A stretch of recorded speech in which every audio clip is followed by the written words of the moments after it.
गीत की पृष्ठभूमि में बताना चाहूँगा मात्र 1 मिनट में। पृष्ठभूमि यह है कि अभी कुछ समय पहले ही अयोध्या में भव्य श्री राम मंदिर का निर्माण हुआ है। तो कवि की कल्पना है कि भगवान श्री राम की धरती अयोध्या और माता सीता की धरती मिथिला काशी नगरी में गंगा जी के किनारे मिल रही हैं, तो कैसे अयोध्या नगरी हर्षोल्लासित है और मिथिला नगरी को कोई उतना नहीं पूछ रहा जितना आज अयोध्या को पूछ रहा है। तो इसमें जो मिथिला नगरी की दुर्गति है उसका भी थोड़ा बहुत वर्णन है और इस गीत के माध्यम से दोनों नगरियों के बीच के मुलाकात को दर्ज किया गया है। कवि सुशांत शर्मा भैया का यह गीत है, इसको मैं प्रस्तुत करने जा रहा हूँ। एक बार गंगा के तट पर मिथिला और अयोध्या आई। एक बार गंगा के तट पर मिथिला और अयोध्या आई। एक घाट सीता की जननी, एक घाट पर राम की माई।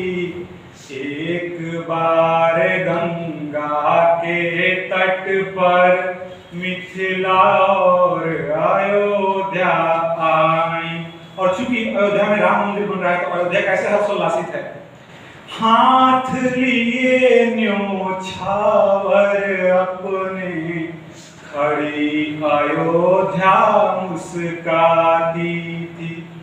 राम आए हैं राजा बनकर, कहती सबसे इखलाती थी। सीता का वनवास सुमिर कर, सीता का वनवास सुमिर कर, खड़ी हुई मिथिला सकुचाई। एक बार गंगा के तट पर मिथिला और अयोध्या आई। और अयोध्या क्या करती है सुनिए। जब वहां में श्री राम मंदिर बन रहा था तो श्री कर्ण सिंह जी ने हमारे प्रदेश के मुख्यमंत्री को एक पत्र लिखा था कि उस जो वहां पर प्रतिमा श्री राम भगवान की लगाई जाए, उस धातु की जो मात्रा है उसको कम कर दी जाए, प्रतिमा की ऊंचाई अधिक कर दी जाए और बचे हुए धातु से मां सीता की प्रतिमा लगाई जाए।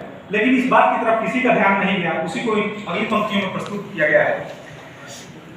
हीरे मोती स्वर्ण लुटाती, चली शान से अवध मेदिनी। हीरे मोती स्वर्ण लुटाती, चली शान से अवध मेदिनी। मिथिला की आंखें कहती थी, कहाँ गई तुम जनक नंदिनी।